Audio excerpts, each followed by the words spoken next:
أليس الأمر بيد الله؟ فلماذا تقلق؟ العلم عند ربي، ولله عاقبة الأمور. تحزن لما؟ إن وقع شيء في الكون فبعلمه، فلماذا تحزن؟ لماذا لا تفوض الأمر إلى الله؟ وأفوض أمري إلى الله إن الله بصير بالعباد. إنما أشكو بثي وحزني إلى الله.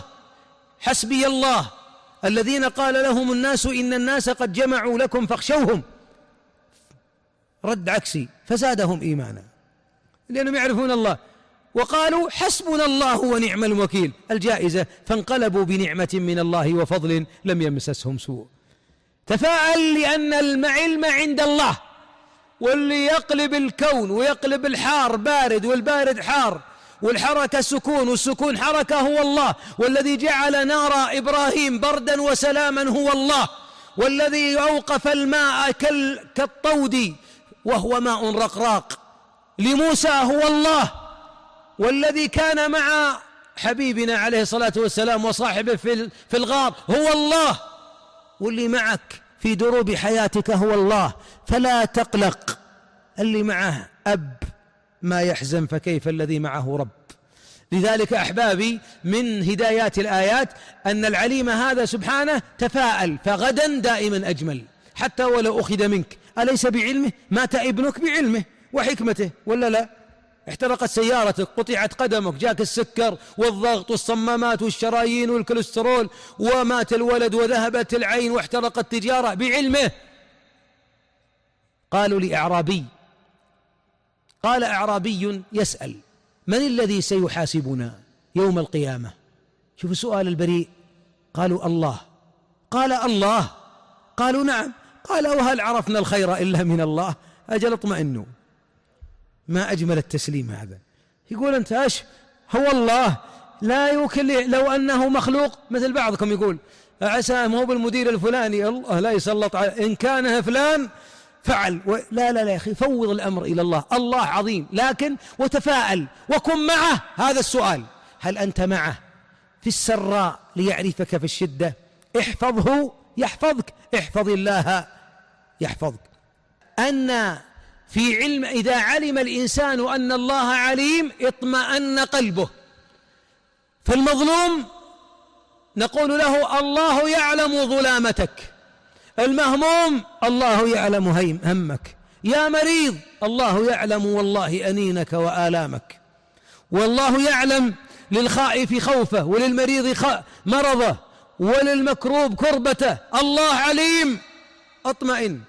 أنت الطبيب تحتاج تقنعه كثيرا حتى تكشف له آلامك. لازم تعلم الطبيب ويقعد يكتب ويعبي ملفات وبعضها والتاريخ المرضي والفحص السريري، هذول المخلوقين. وإذا بغيت تنفس الكرب من إنسان تطلبه قرضة لازم تعلمه ديون وكفلني فلان وسجن فلان وبس جنب بكرة ونبي وطلعت بالكفالة. وبعض البشر مثل الله عليم، اطمئن.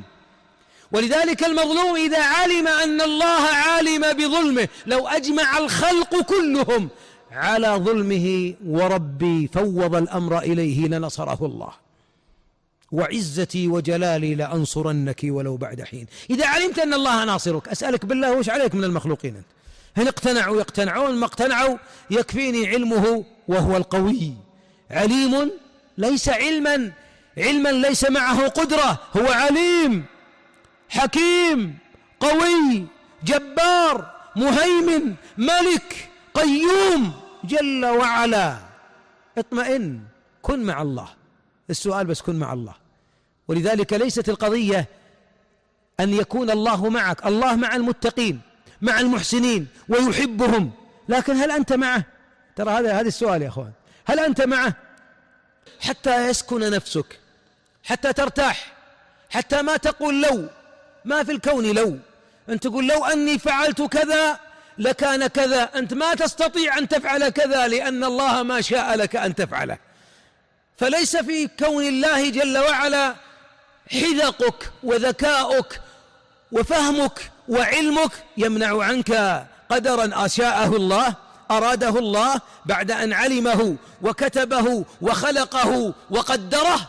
لا تستطيع. في كون الله ليس هناك شيء صدفة، لكي لا تأسوا على ما فاتكم ولا تفرحوا بما آتاكم. كل شيء بقضاء وقدر. هذا الكون إيقاع الكون وحركاته وسكونه وسقوط المطر وسقوط أوراق الشجر الله يعلم. الله جل وعلا أخبرنا أن حتى زيادة الكون يزيد. إن الله يعلم ما تحمل كل أنثى وما تغيض الأرحام وما تزداد وكل شيء عنده بمقدار. هذا العظيم الذي ليس في كونه شيء لا يعلمه ينبغي أن تتواضع وأن تتقازم وأن تسجد في محراب التعبد للعليم الحكيم عالم الغيب والشهادة. وسمعنا في صلاة المغرب أعظم سورة في كتاب الله: يعلم ما بين أيديهم وما خلفهم ولا يحيطون بشيء من علمه إلا بما شاء وسع كرسيه السماوات والأرض ولا يؤوده حفظهما وهو العلي العظيم. هذا العظيم الذي لا يعزب عن علمه مثقال ذرة. لذلك إذا تفكر الإنسان في وصف الله واسم الله أنه العليم والله يورثه الإيمان. أتعلمون لماذا يعصي الإنسان ربه مع أن الإنسان ضعيف؟ لو لم يشرب ماء لمات ظمأ، ولو شرب هذا الماء وما خرج مات حصرا مسكين. لو دخل الهواء وما خرج مات، ولو ما دخل الهواء مات مسكين.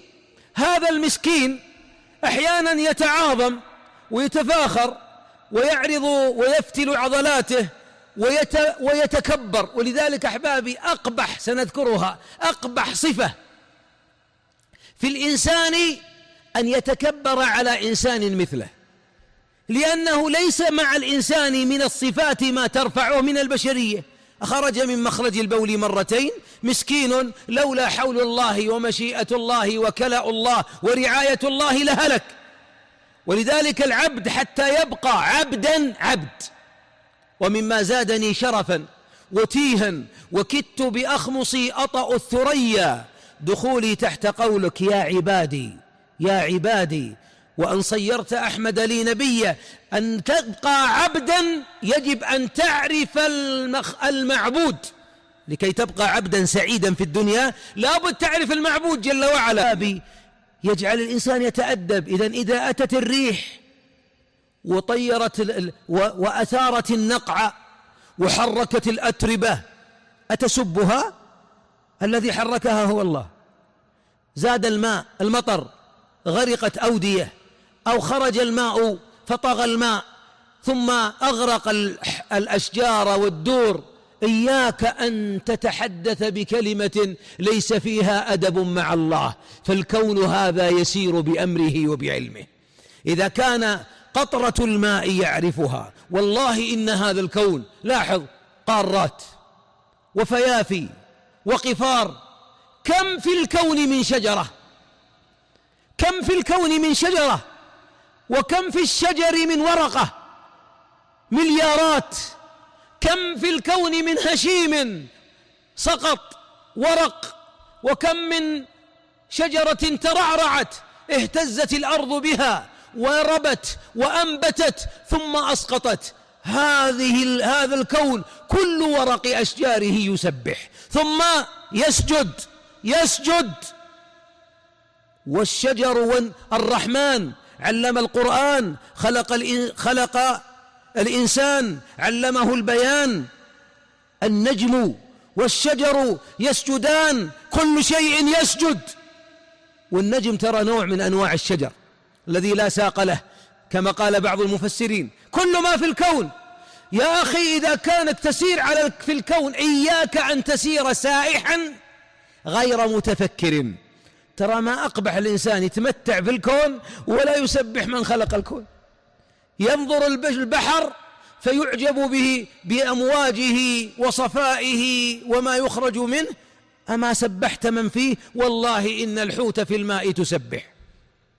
إذن الشجر، تأمل الله في هذه الآية يأمر كل سائر فوق ملكه أن يسيح سياحة المتفكرين. إن في خلق السماوات والأرض واختلاف الليل والنهار لآيات لأولي الألباب الذين يذكرون الله قياما وقعودا وعلى جنوبهم ويتفكرون في خلق السماوات والأرض ربنا ما خلقت هذا باطلا سبحانك فقنا عذاب النار. لاحظ في جلوسهم يذكرون، في قيامهم يذكرون، في اضطجاعهم يذكرون، وعبادتهم الجليلة أنهم يتفكرون. ولذلك عندما يخبرك العظيم أن الكون منضبط وأنك يجب أن لا تسبه، ترى بعض الآدميين يؤذي الله ويسب الله بسبه. لماذا؟ يسب الكون، يسب الريح، يسب المطر، يسب أي أمر من ذرات الكون. إذا سببتها فإنما أنت تؤذي من أمرها. فليس فوق الأرض شيء يقع، فليس فوق الأرض ساكن إلا بأمره، ولا متحرك إلا بأمره. سبحت له السماوات وأفلاكها والأرض وسكانها وإن من شيء إلا يسبح بحمده كن مع المسبحين. إذن أيها الأحباب، عندما يأمرنا الله جل وعلا أن نسبحه لأنه يخبرك أن الكون يسير بنظام، ثم قال وعنده مفاتح الغيب. ما هي هذه المفاتح؟ كل شيء في الكون مغلق، شيء فتح لنا، غيب نبئنا عنه، وهذا شاء الله لعباده.